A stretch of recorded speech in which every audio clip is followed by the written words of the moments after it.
5-year-old Lucas Westbrook lived with his mother in a modest apartment in Hamburg, Germany. On a cold Saturday morning in early March, he was about to encounter the greatest mystery of his life when he walked hand in hand with his mother through the city centre, heading toward a small archaeological exhibition.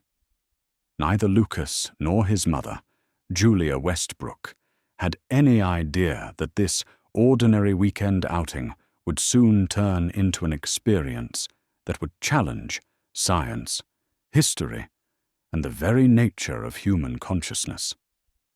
As they approached the glass display cases of the Ancient Egypt traveling exhibition inside the Hamburg Museum of Art and History, something extraordinary happened.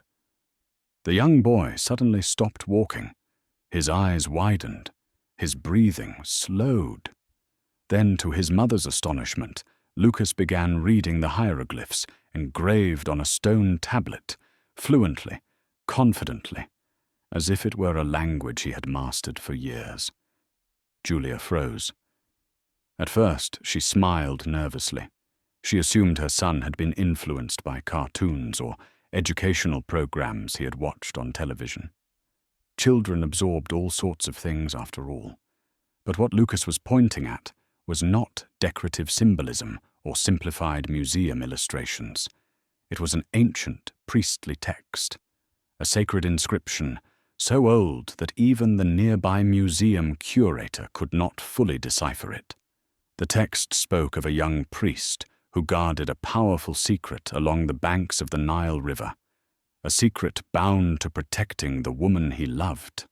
This moment, unnoticed by most visitors, was the first link in a chain of events that would lead to revelations beyond logic. On this channel, stories like these are known as real-life, past-life reincarnation cases, and this is where the story begins. Later that same cold March day, Julia Westbrook entered the Meri family residence, her arms weighed down by 2 heavy grocery bags. A thick winter coat hung from her shoulder, and her mind was crowded with the endless responsibilities waiting for her at home.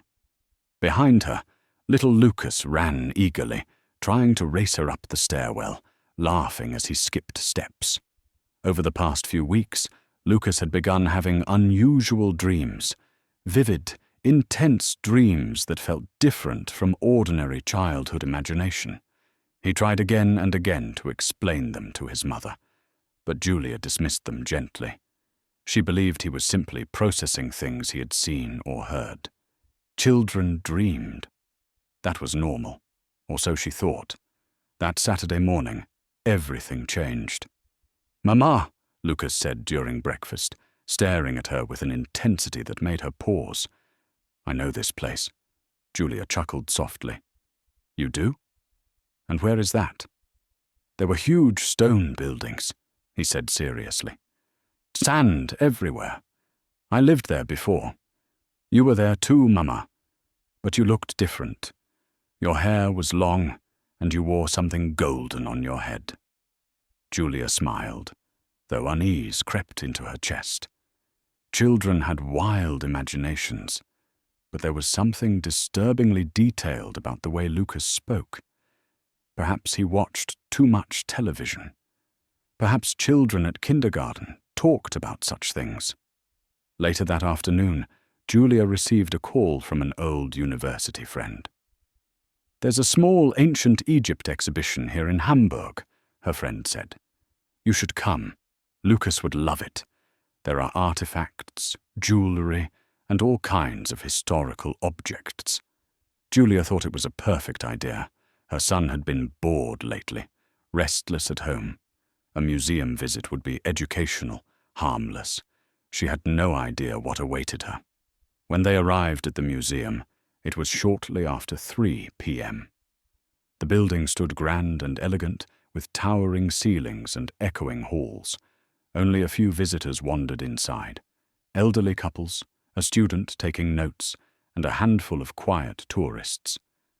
At first, Lucas showed little interest, but as they moved deeper into the exhibition, his demeanor changed completely. The first display case showed everyday objects, broken pottery, bronze mirrors, ancient jewelry. Lucas didn't even glance at them. As if summoned by an unseen force, he began walking with determination toward the far end of the hall. "Lucas, slow down! Wait for me!" Julia called out.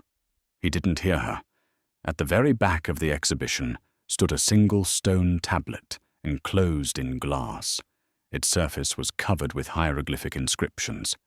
The information card beside it read, Amenhotep, circa 1350 BCE, sacred prayer text from the tomb of a priest.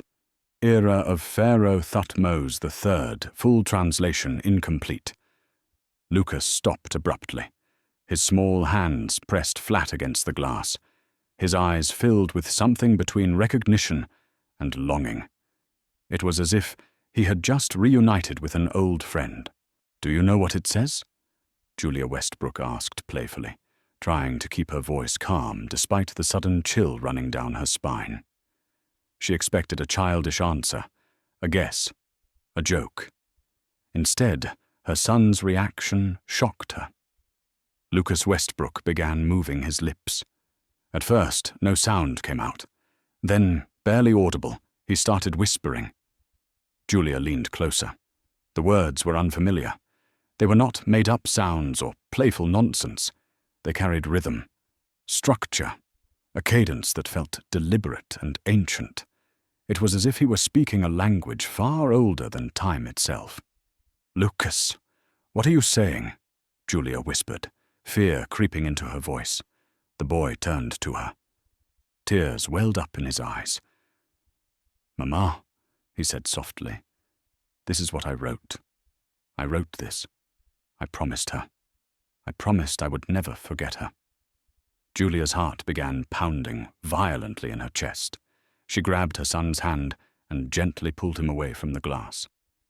"Sweetheart, calm down," she said, forcing steadiness into her voice. "These are very old things. You couldn't possibly know this. We're seeing them for the first time." "I know," Lucas insisted, his voice growing louder. "I was a priest. I worked in the temple, and I loved her. But they were not allowed to know. It was forbidden. We had a forbidden love." Julia froze. Those words, forbidden love, coming from the mouth of a 5-year-old child, sent a wave of terror through her body. Where could he have learned such a concept? He had never used words like that before. A museum curator, a middle-aged woman wearing glasses, approached them cautiously. "Is everything all right?" she asked. Julia struggled to respond. "My son. He's talking about the stone tablet. He says he wrote it." The curator smiled politely. "Children say many things. They have very vivid imaginations." But Lucas shook his head firmly. "I wrote it," he said. "I wrote it for Merit-Amun. Her name was Meri. She was the daughter of the Pharaoh. No one knew. Only she and I." The curator's smile vanished. "Merit-Amun?" she repeated slowly. Lucas nodded. "Yes, the daughter of Pharaoh Thutmose III. Everyone called her Meri." The curator turned sharply toward the information card beside the tablet. The name Merit-Amun was not written anywhere. It was not displayed. It was not referenced. She looked back at Julia, visibly shaken. "Are you a historian?" the curator asked. "No," Julia replied quickly. "I'm an accountant. My son is in kindergarten. We have no knowledge of ancient history." This is the first time I've ever heard him speak like this. The curator knelt down until she was eye level with Lucas. "Where did you learn these names?" she asked gently. "I remember," Lucas said simply. "I lived in the temple. We drank water from the Nile every morning. We prayed at sunrise. I saw her every day. She came secretly. Her father did not know." The air around them felt heavy. Julia's hands trembled. Without another word, the curator stood up and reached for her phone. "Please excuse me for a moment," she said, walking quickly away. Lucas remained frozen in front of the glass case. His lips continued to move, as if silently reading the ancient text. Julia placed a trembling hand on his shoulder. "This can't be real," she whispered. "You're only 5 years old." Lucas turned to her slowly. "Mama," he said quietly, "I remember dying. I suffered so much. They killed me because I loved her." Tears streamed down Julia's face. It couldn't be true. And yet, the pain in her son's eyes felt unmistakably real, as if his small body were reliving something unimaginably ancient. A few minutes later, the curator returned, accompanied by an older man with white hair, wearing a formal suit. His eyes were sharp, curious, and deeply focused. "My name is Dr. Matthew Wagner," the man said calmly. "I am a senior research fellow in ancient Near Eastern studies at the University of Hamburg. I was told something unusual is happening here. May I speak with your son?" Julia hesitated, but the seriousness in his tone gave her a strange sense of relief. She nodded. Dr. Wagner knelt down in front of Lucas. "Hello," he said kindly. "Can you tell me your name?" "Lucas." "That's a fine name.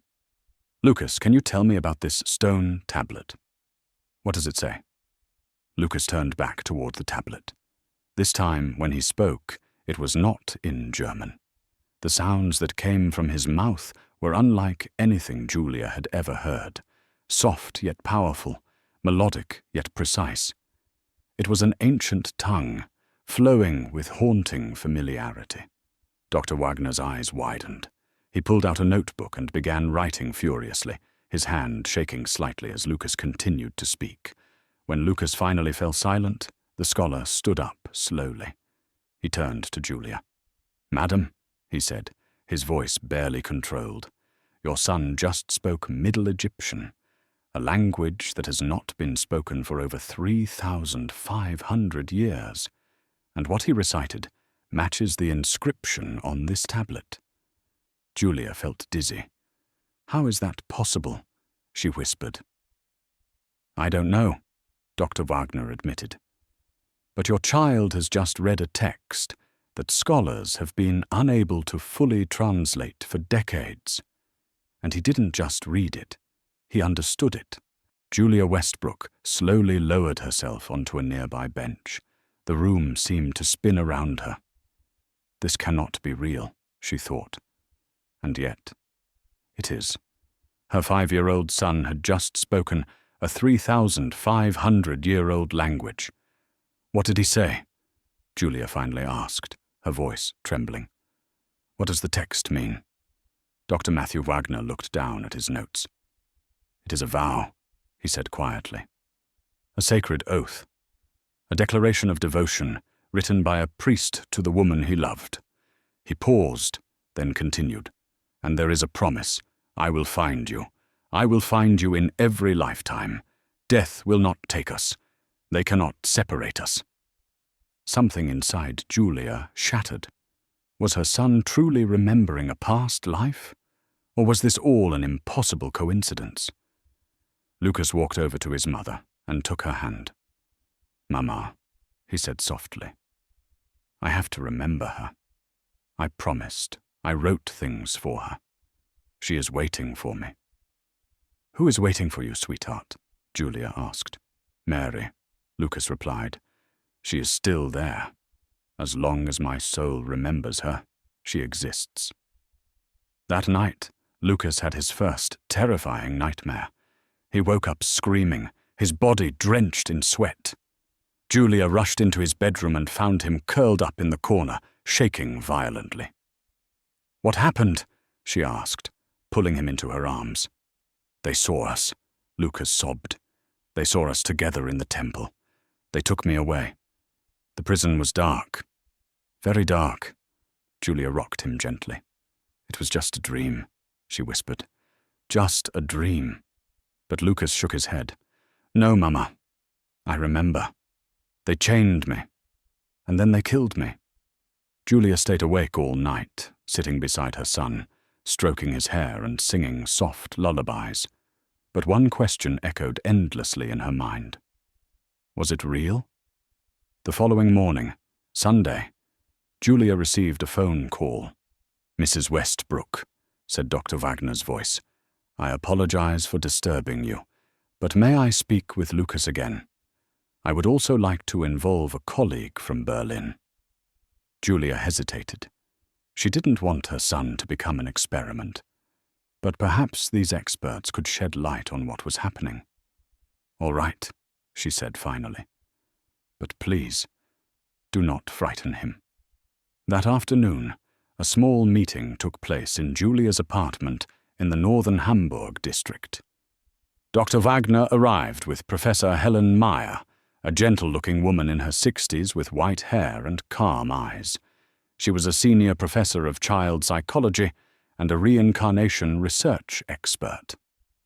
"Mrs. Westbrook," Professor Maya said, "I have studied cases like this for many years. I follow the research of Dr. Ian Stevenson from the United States. Memories of past lives in children occur more often than people realize." "Do you believe in this?" Julia asked. "It is not about belief," Professor Maya replied. "It is about investigation.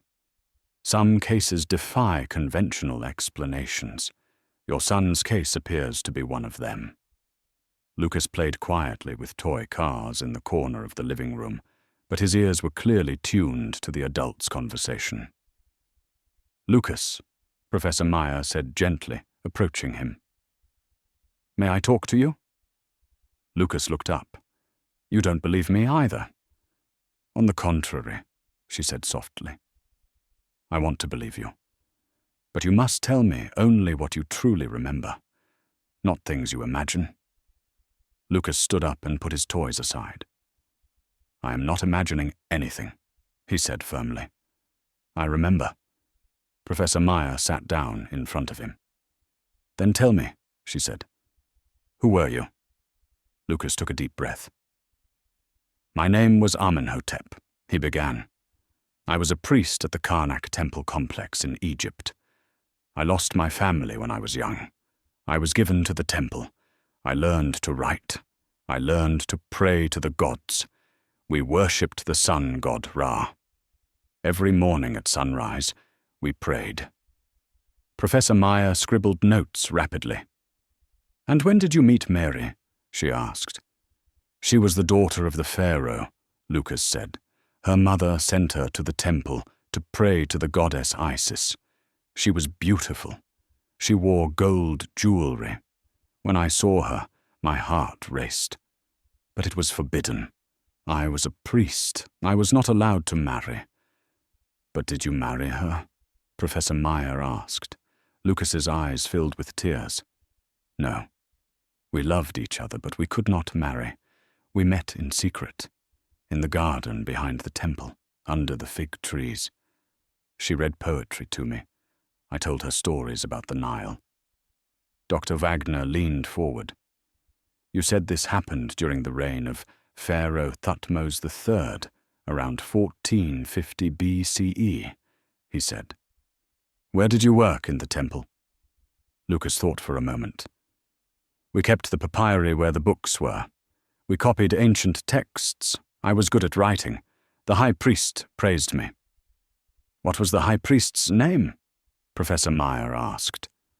"Amenhotep," Lucas replied. "He was old, wise, very strict. He did not forgive those who broke the rules." Professor Maya exchanged a glance with Dr. Wagner. "Who had you arrested?" she asked gently. "Who saw you with Meri?" Lucas's face tightened. "A jealous priest," he said. "His name was Sednak. He wanted Meri. He saw us and told the high priest." "And then?" Julia whispered. "They threw me into prison," Lucas said. "It was dark. There were rats. I was afraid. Meri tried to come to me, but they would not let her. Her father, the Pharaoh, sentenced me to death."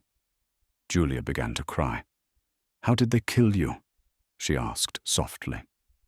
Lucas's voice trembled. "They cut my throat by the Nile. At sunset, the sky was red. so red, and I heard Meri crying. She screamed my name. The room fell completely silent.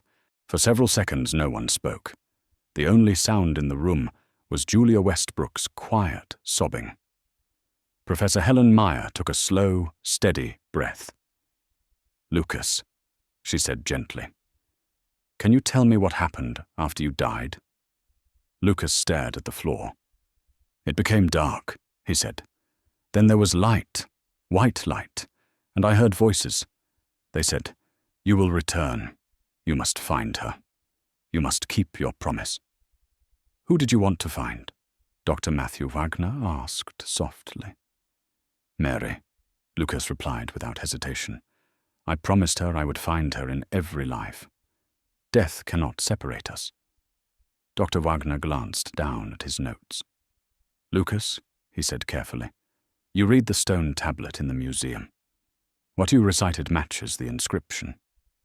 Did you write that text?" "Yes," Lucas answered. "I wrote it on papyrus before I died. Later, someone carved it into stone. I think Meri had it done so she would never forget me." Professor Maya closed her notebook slowly and turned to Julia. "Mrs. Westbrook," she said, "with your permission, I would like to study this case further. It could be extremely important." Julia's heart clenched.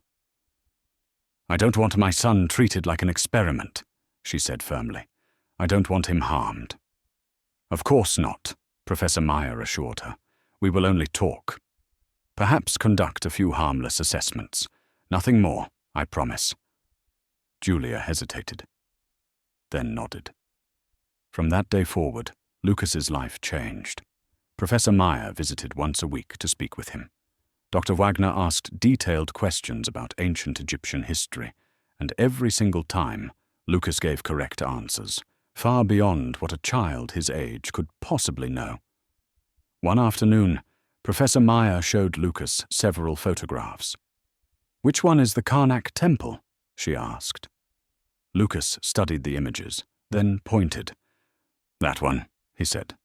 "But something is missing." "What do you mean?" Dr. Wagner asked. "There used to be a large gate here," Lucas said, pointing to an empty space. "Where is it?" Dr. Wagner stared at the photo. "You're right," he said slowly. "That gate was destroyed over 2,000 years ago. It no longer exists." On another day, Lucas was shown various hieroglyphic symbols. "Which one means love?" Professor Maya asked. Lucas pointed immediately. Then he pointed to another symbol. "That means forever," he explained. "When you put them together, it means eternal love. That's what I wrote for Meri." One evening, Professor Maya spoke privately with Julia. "Mrs. Westbrook," she said, "I would like to present this case at an international academic symposium." "What kind of symposium?" Julia asked cautiously. "A reincarnation research conference at the University of Virginia in the United States. Leading researchers from around the world will be there." Julia thought for a moment. "I don't want my son exposed or ridiculed," she said. "His identity will remain confidential," Professor Maya replied. "Only the case itself will be discussed. This could be very important for science." Reluctantly, Julia agreed. But the most shocking event occurred several weeks later. One night, Lucas woke up, but this time he wasn't crying. His eyes were open, yet he appeared asleep. When Julia entered his bedroom, Lucas was sitting upright in bed, staring into nothingness. "Lucas," she whispered, "are you awake?" There was no response. His lips moved, but no sound came out. Fear gripped her chest. "Lucas, wake up!" she cried. Suddenly he spoke, but the voice was not his own. It was deeper, older. "Meri, where are you?" the voice said. "I am searching for you." Julia froze. "Lucas?" she whispered. "Is that you?" "I am Amenhotep," the voice replied. "Are you Meri? I have missed you." Julia's hair stood on end. "Wake up!" she screamed. Lucas's body jerked violently. His eyes snapped open.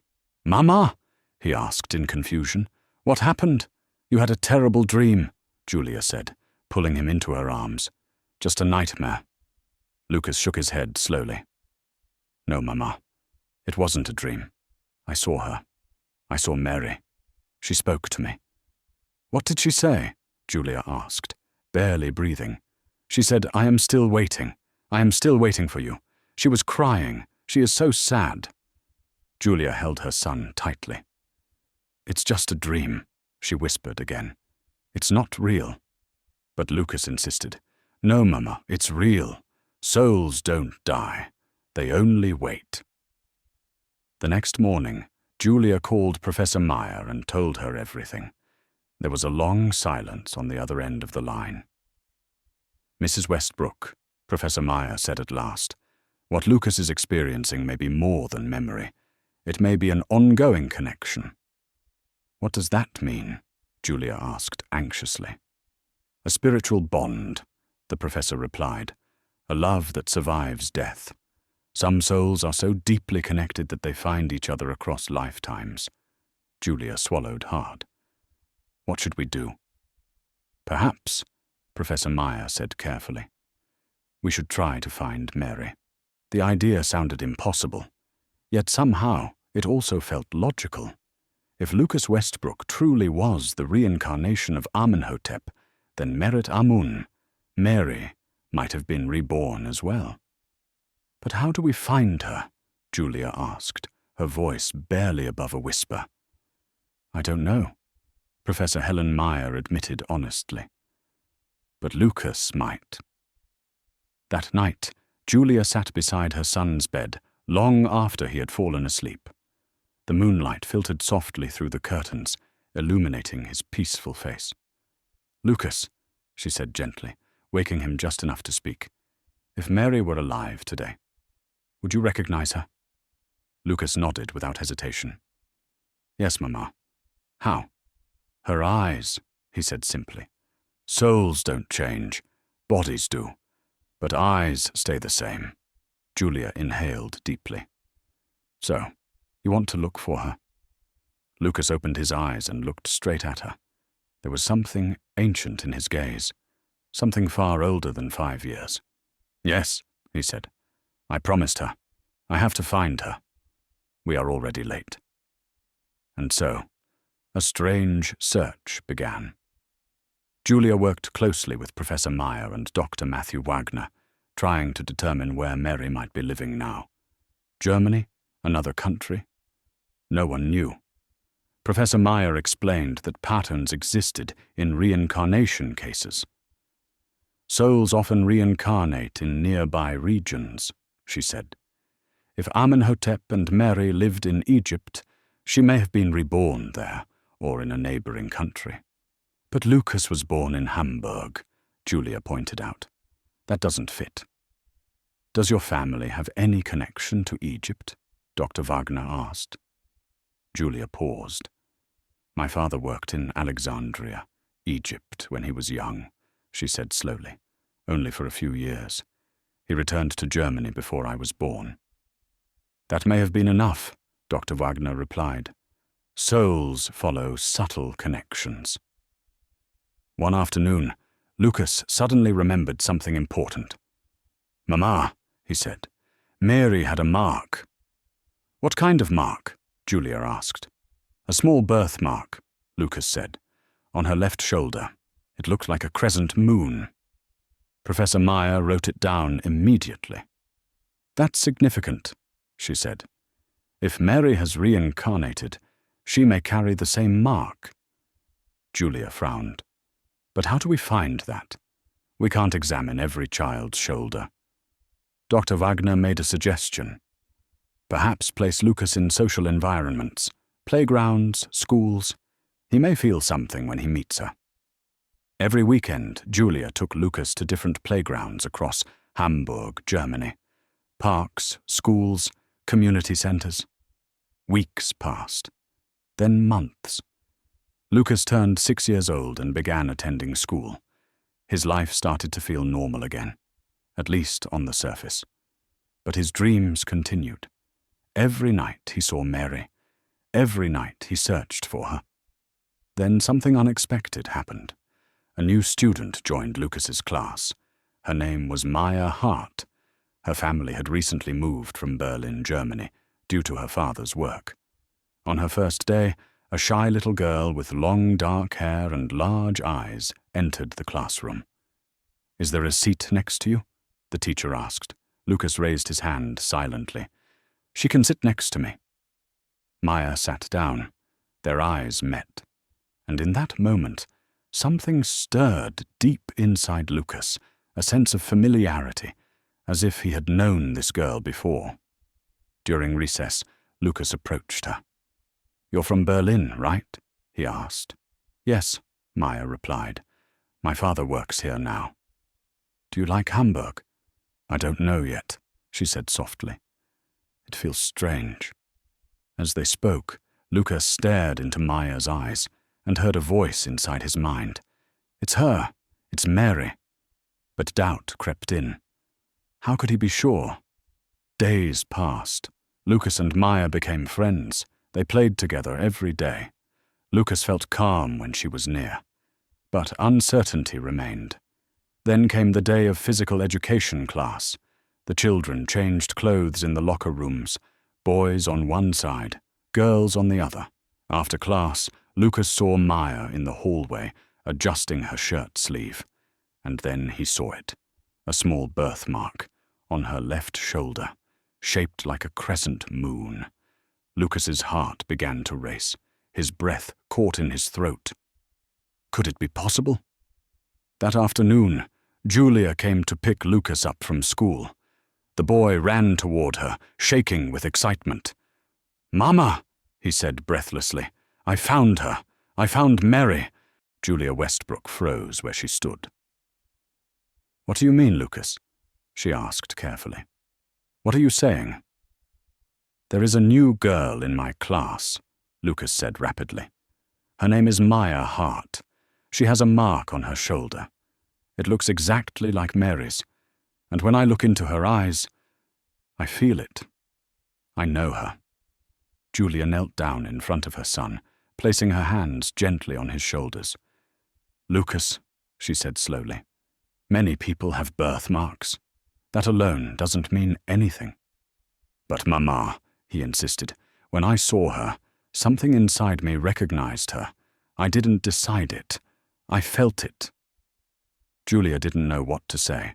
The certainty in her son's voice frightened her, and yet it felt disturbingly familiar. That night, Julia called Professor Helen Meyer and explained everything. "This is extremely important," the professor said, her voice tense with excitement. "But we must be very careful. Before speaking with Maya's family, we need to observe." "Observe what?" Julia asked. "The interactions between the children," Professor Meyer explained. "Does Maya feel a similar connection? Does she say things that suggest recognition?" Over the next few days, Julia gently questioned her son. "Has Maya said anything unusual?" she asked one evening. "Yes," Lucas replied. "She told me that when she first saw me, she felt like she had known me for a very long time." A chill ran through Julia's body. That Saturday morning, Julia waited near the school gate for Maya's mother. The woman was in her early 30s, with soft features and kind eyes. "Hello?" Julia said nervously. "I'm Julia Westbrook, Lucas's mother." "Nice to meet you," the woman replied. "I'm Elena Hart, Maya's mother." "Our children have become good friends," Julia said. "Yes," Elena smiled. "Maya talks about Lucas all the time. She likes him very much." Julia hesitated, then gathered her courage. "I'm going to ask you something strange," she said. "Please don't be offended. Has Maya ever spoken about past lives?" Elena stared at her in shock. "How did you know?" she asked quietly. Julia's heart nearly stopped. "She has," Julia whispered. "Yes," Elena nodded. "When she was 3 or 4, She talked constantly about a palace. She said her father was a king. I thought it was imagination, but she was very persistent. Julia struggled to breathe. What else did she say? That she once lost someone she loved, that he was killed, and that she cried for him for a very long time. Julia's hands began to shake. I took her to a psychologist, Elena continued. They said she was just imaginative. Julia swallowed hard. Mrs. Hart, she said softly, I need to talk to you. It's a long story. Can we have coffee? Elena nodded slowly. Yes, I think we should. They went to a nearby cafe. There, Julia told Elena everything. Lucas's experience at the Hamburg Museum of Art and History, the academic investigations, the memories of ancient Egypt, and Lucas's belief that Maya was Meri, reborn. Elena listened in silence, her face pale. This is insane, she said finally. I wish it weren't true. I do too, Julia replied, but everything points to it. Elena covered her face with her hands. What do we do now? She asked. I don't know, Julia said honestly. But maybe we should let the children be together. See what happens. After a long pause, Elena nodded. All right, she said, but we must be careful. We must not frighten them. The following weekend, both families met at Julia's apartment. Professor Helen Maya was also present, quietly observing. Lucas and Maya played in the living room, while the adults sat in the kitchen, pretending to drink tea. Suddenly, Lucas's voice carried through the room. Maya, he said softly, I'm going to tell you a secret, but you can't tell anyone. Okay, Maya replied. I knew you before, Lucas said, a very long time ago, in another life. Maya stopped playing. What do you mean? She asked. You were Meri, Lucas continued, and I was Amenhotep. We loved each other, but they separated us. Maya went silent. Then tears filled her eyes. I remember you too, she whispered. Every time I see you, my heart hurts. It feels like I lost you. Lucas took her hand. I won't lose you again, he said. I promised. I'll find you in every life. The two children embraced. In the kitchen, Julia began to cry. Elena stared in disbelief. Professor Maya silently wrote notes, her hands trembling. This was not just a meeting between two children. It was the reunion of two souls. In the weeks that followed, Lucas Westbrook and Maya Hart became inseparable. They walked to school together every morning, sat side by side in class, and played together every afternoon. Wherever one went, the other was close behind. Slowly, something began to change. The intense memories Lucas had once carried started to fade, not because they were forgotten, but because they were no longer painful. The same was true for Maya. The nightmares that had once haunted her became less frequent. The sadness in her eyes softened. It was as if their souls had finally found what they were searching for. Professor Helen Maya continued her observations carefully. She documented every detail: the children's emotional reactions, their conversations, their drawings, and the way they instinctively comforted one another. This case is extraordinary, she told Dr. Matthew Wagner during one of their private discussions. Not only do we have a child recalling a verifiable past life, but two individuals who appear to recognize each other across incarnations. Dr. Wagner nodded solemnly. In all my years of research, he said, I have never encountered a case this complete. Several months later, Professor Maya presented the case at an international academic symposium on reincarnation research at the University of Virginia, UVA, in the United States. The identities of the children were kept strictly confidential. Leading experts listened in stunned silence as Maya described the linguistic accuracy, historical consistency, emotional continuity, and physical markers involved in the case. Among them was Dr. Jim Tucker, a renowned researcher in the field of past life memory studies. "This is one of the most compelling reincarnation cases I have ever encountered," he said. "Two souls reconnecting across time challenges everything we think we know about consciousness." Years passed. Lucas and Maya grew older together. They entered secondary school, then university. Their bond never weakened. Even as their childhood memories of ancient Egypt faded into the background of their conscious minds, something deeper remained, an unspoken understanding, a quiet certainty. As young adults, they decided to travel together. Their destination was not discussed at length. They both knew where they were going. They traveled to Egypt. Standing side by side beneath the towering columns of the Karnak temple complex, they felt an overwhelming sense of familiarity wash over them. "Do you remember?" Lucas asked quietly. Maya nodded. "We were here," she said, "a very long time ago." As the sun began to set, the sky turned shades of red and gold.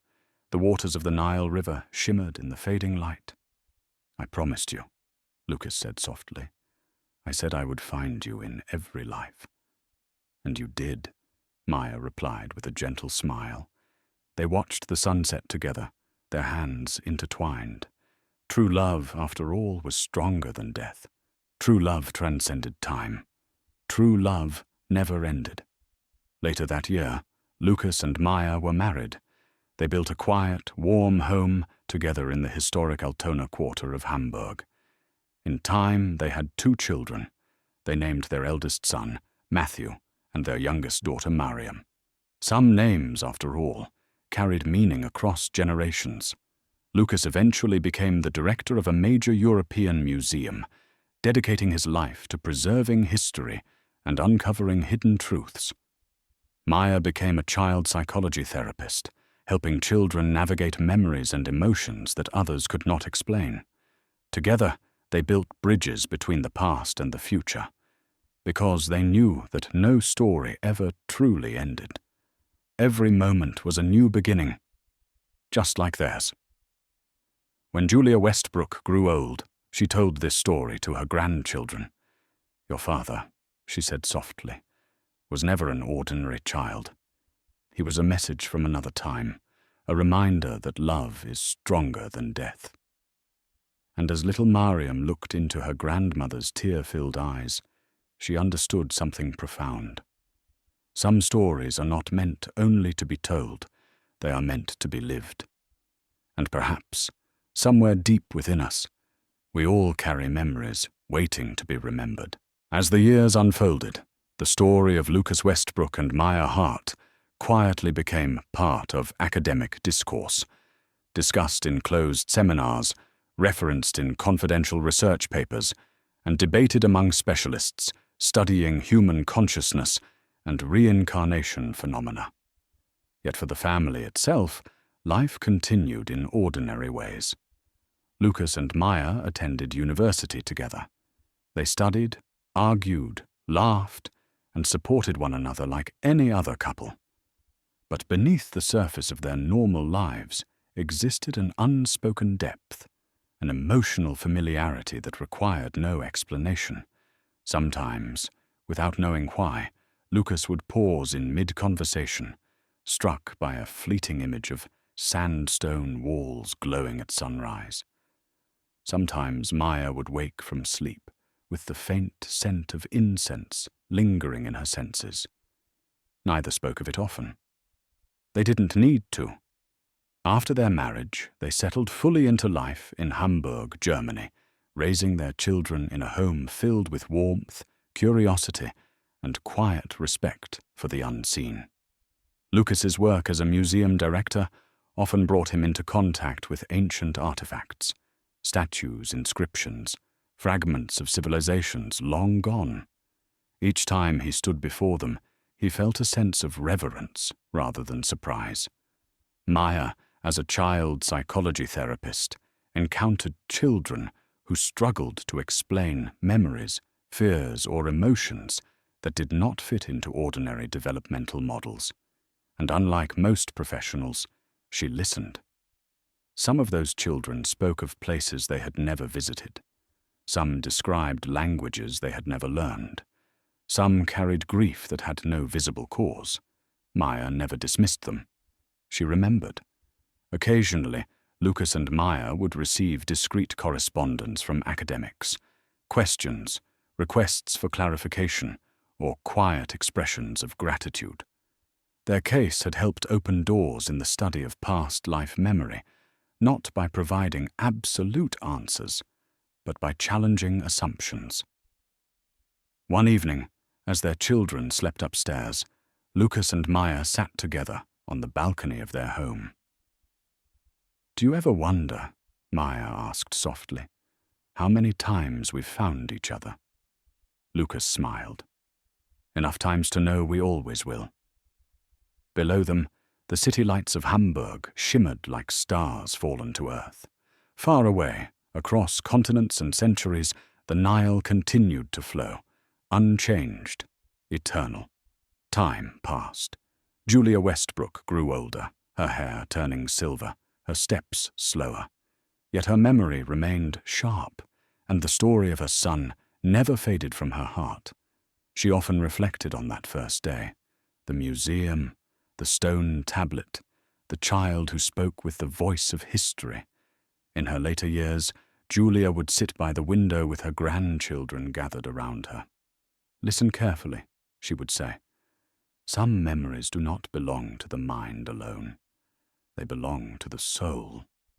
And the children listened, sensing that what they heard was not just a story, but a truth carried across lifetimes.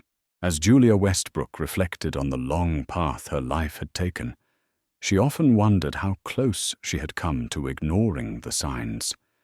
If she had laughed a little harder at her son's words, if she had dismissed his memories more firmly, if she had never taken him to that museum on that cold Saturday morning, everything would have been different.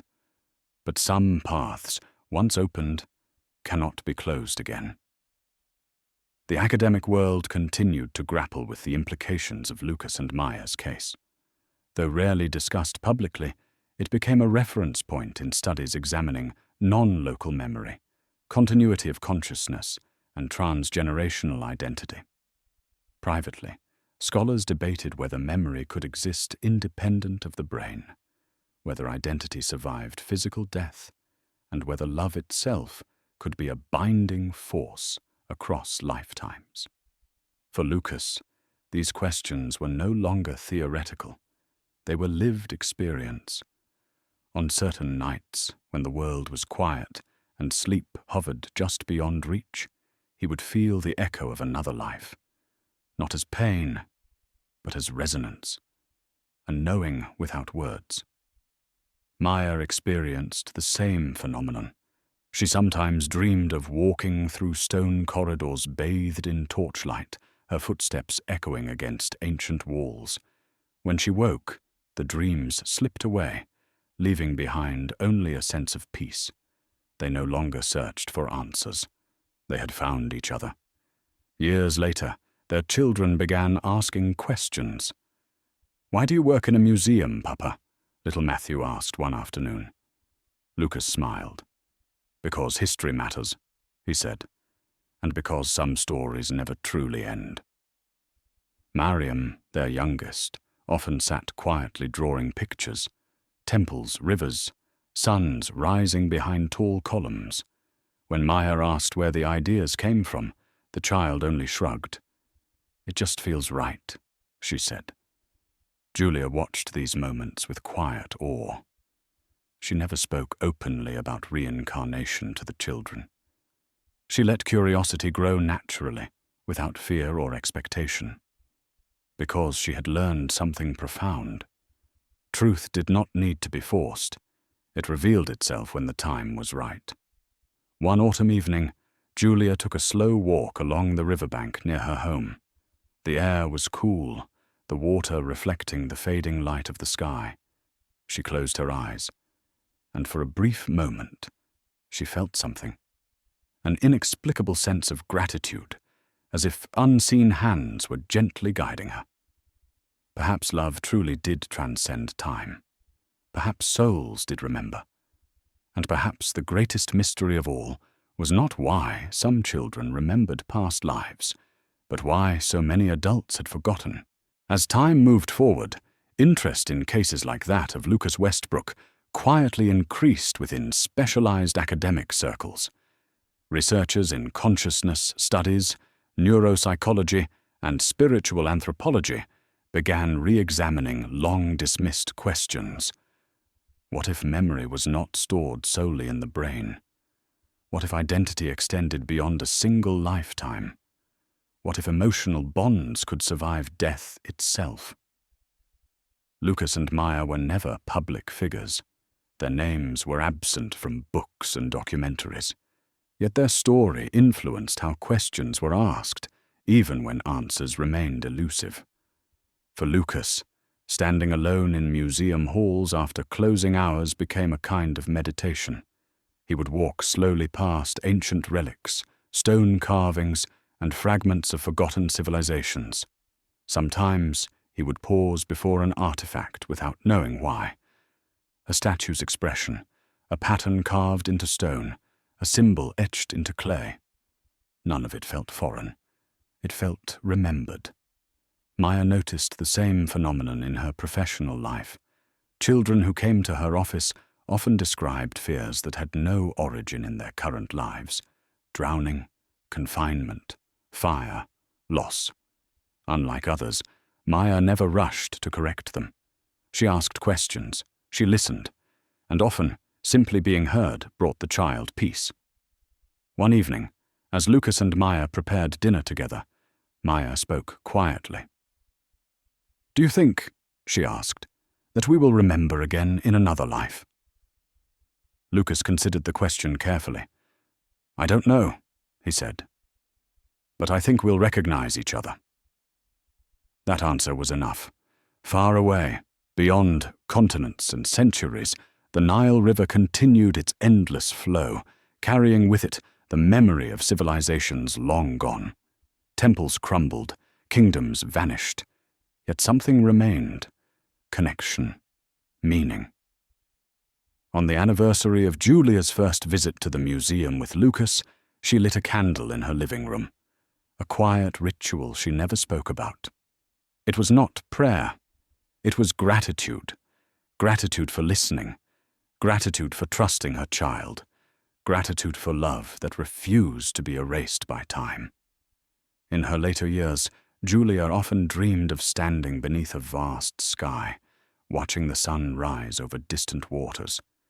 In those dreams, she felt calm, unafraid, as if she, too, was part of something far greater than a single lifetime. As the decades passed, the extraordinary gradually blended into the ordinary. Lucas Westbrook became widely respected in the European museum world, known for his ability to present ancient civilizations not as distant relics, but as living stories. Visitors often commented that his exhibitions felt unusually emotional, as if the past was speaking directly to them. Lucas never explained why. He didn't need to. Maya Hart Westbrook, now an established child psychology therapist, specialized in children with unexplained fears, memories, or emotional depth far beyond their age. Quietly, without labels, she created safe spaces where children could speak freely. Some parents dismissed their children's words. Maya never did. She knew what it meant to be unheard. At home, life was peaceful. Their children grew, laughed, argued, and dreamed like any others. Yet there were moments, small, fleeting moments, when something ancient surfaced. Mariam, still very young, once asked at the dinner table, "Why do I feel sad when I see pictures of deserts?" Lucas and Maya exchanged a glance. "Some feelings come from places we don't remember," Maya said gently. That answer seemed to satisfy her. Julia Westbrook, now elderly, watched her family with quiet wonder. She often sat in the garden, wrapped in a blanket, listening to the wind move through the trees. Sometimes she imagined hearing distant chants carried on the breeze. Sometimes she thought she smelled incense. She never told anyone, because she understood now. Not everything needed to be explained. One afternoon, Julia called Lucas to her side. "If you had not spoken that day," she said softly, "I would never have known." Lucas squeezed her hand. "You listened," he replied. That was enough. As Julia's health began to fade, she found comfort in knowing that love didn't end with death. She had seen proof, not in theories but in her own child's life. In the final years of Julia Westbrook's life, memories became more vivid rather than fading. She no longer questioned why. She had learned that memory did not belong solely to the mind. It belonged to the soul. On quiet evenings, Julia would sit by the window, watching the sky darken over Hamburg, Germany. Sometimes she imagined she could see beyond time itself, beyond years, beyond lifetimes. When she spoke to her grandchildren, her voice carried a calm certainty. "Your father," she told them, "was never an ordinary child. He was a reminder that love is stronger than fear." The children listened without fully understanding, yet something in her words resonated deeply within them. As Julia's strength slowly faded, Lucas and Maya stayed close. They took turns sitting beside her bed, holding her hand, listening to her stories she repeated often now, not because she forgot them, but because they mattered. One night, Julia looked at Lucas with clear eyes. "You kept your promise," she said. Lucas felt tears rise. "I tried," he replied. "You did more than that," Julia whispered. "You trusted what you felt." That night, Julia passed away peacefully in her sleep. There was no fear, only quiet. At her funeral, Lucas stood silently, feeling not loss, but continuity. He sensed his mother's presence, not as memory, but as warmth. Maya felt it too, as if Julia had simply stepped into another room. Life moved forward. Years later, Lucas and Maya's children grew into adults. Each followed their own path, yet all carried an unusual sense of empathy and depth. Matthew studied history. Mariam gravitated toward art and symbolism, often painting images of suns, rivers, and stone corridors she had never seen in person. No one pushed explanations. Some truths revealed themselves slowly. With time, the story of Lucas and Maya quietly settled into the fabric of their family history, no longer questioned, no longer analyzed, simply accepted. Lucas often reflected on the strange symmetry of his life. He had begun as a child who spoke an ancient language he had never learned. He had grown into a man whose career revolved around preserving humanity's past. Nothing felt accidental. In private moments, Lucas sometimes stood alone in museum archives, surrounded by artifacts thousands of years old. The silence there was profound. In that silence, he felt something familiar. Not voices, not images, just presence. Maya noticed similar moments within herself. During therapy sessions, she occasionally felt guided, not by rules or textbooks, but by intuition shaped through experience. She knew when to ask. She knew when to remain silent. Some children simply needed permission to speak. The couple rarely spoke about reincarnation now, not because it felt untrue, but because it no longer felt necessary. Their lives were proof enough. One evening, while sorting through old photographs, Lucas found a faded picture from their early years together. Two children sitting side by side in a classroom, a boy looking cautiously hopeful, a girl smiling gently, as if she had finally arrived home. Lucas felt a quiet ache in his chest. Not pain, but recognition. "Do you remember this day?" he asked Maya. She nodded. "I remember feeling safe," she said, for the first time. Outside, night settled over Hamburg. The city lights flickered on one by one, mirroring the stars above. Somewhere beyond sight, time continued its endless motion, carrying souls forward, weaving stories that never truly ended. As Lucas grew older, he became increasingly aware that memory did not always announce itself clearly. Sometimes it arrived as intuition, sometimes as emotion, and sometimes as an unexplainable sense of certainty. During one late evening at the museum, long after the visitors had left, Lucas stood alone in front of an ancient stone relief. The lighting was dim, the air heavy with silence. He felt no fear, only recognition. The relief depicted a priest standing beside a woman, both facing the rising sun. No names were carved, no story was written. Yet Lucas understood it instinctively. Some stories were never meant to be recorded in words. They were meant to survive through souls. Maya experienced similar moments during her work. A young patient once described a dream of being separated from someone they loved, standing helplessly while guards dragged a figure away. Maya listened quietly, her heart steady. "You are safe now," she said softly. "You found your way back." The child relaxed instantly. Maya knew then that healing did not always require explanation. Sometimes acknowledgement was enough. At home, evenings were calm. Lucas and Maya often sat together in silence, sharing comfort without words. Their bond had matured beyond passion into something deeper, an enduring connection rooted in trust and shared memory. On certain nights, Lucas dreamed of standing beside a river at sunset. The water shimmered red and gold. A familiar presence stood beside him. When he woke, there was no sadness, only peace. In the later chapters of his life, Lucas Westbrook often reflected on the nature of time, not as a straight line, but as a circle. He had seen civilizations rise and fall through museum artifacts. He had watched generations pass within his own family. And through it all, one truth remained unchanged. Love did not disappear. It transformed. During a private lecture at the museum, Lucas spoke to a small group of graduate students.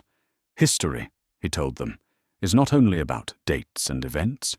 It is about continuity, about what survives when everything else fades. None of them knew how literal his words were. At home, Maya Hart Westbrook began writing, quietly, privately. She never published her work. Her notes were reflections on children, memory, trauma, and healing. Again and again, she returned to the same idea: that the human psyche might be older than the body that carries it. One afternoon, their daughter Mariam asked a question that stopped them both. "Do you think," she said, "that we choose who we love before we are born?" Lucas and Maya exchanged a glance. "Maybe," Maya answered gently. "Or maybe love is what helps us remember who we are." The answer felt true. As the seasons continued to turn, Lucas Westbrook felt a growing sense of calm about the questions that once defined his life. The need for proof had faded. The need for certainty no longer mattered. What mattered was continuity. He had learned that some truths were not meant to be solved, but lived. In quiet moments, Lucas often thought back to that first encounter, the stone tablet behind glass, the hieroglyphs calling to him like a forgotten melody. That moment had not been the beginning of the story. It had been a reminder that memory could awaken suddenly, without warning, and change the course of a life. Maya felt the same. As she grew older, her work shifted from treating symptoms to nurturing understanding. She spoke less, listened more. Children trusted her instinctively. Some of them spoke of places beyond time. Some spoke of people they missed without knowing why. Maya never dismissed these experiences. She understood the weight of remembering. On a quiet anniversary, Lucas and Maya returned together to the Hamburg Museum of Art and History. The exhibition halls were different now. Displays had changed. New artifacts had replaced old ones. But the air felt familiar. They stood silently before a stone tablet, not the same one from Lucas's childhood, but close enough. Lucas placed his hand gently against the glass. "Everything began here," Maya said softly. Lucas shook his head. "No," he replied. "Everything continued here." They left the museum hand in hand, blending into the rhythm of the city, carrying with them a story older than memory itself. In the quiet rhythm of later life, Lucas Westbrook and Maya Hart Westbrook found themselves living more in the present than ever before. They no longer searched their dreams for answers. They no longer analyzed the past for proof. What they carried now was acceptance.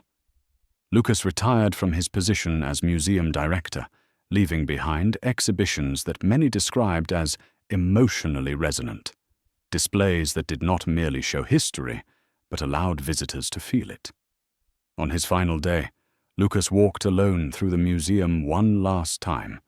He paused before an empty space where an ancient artifact had once stood.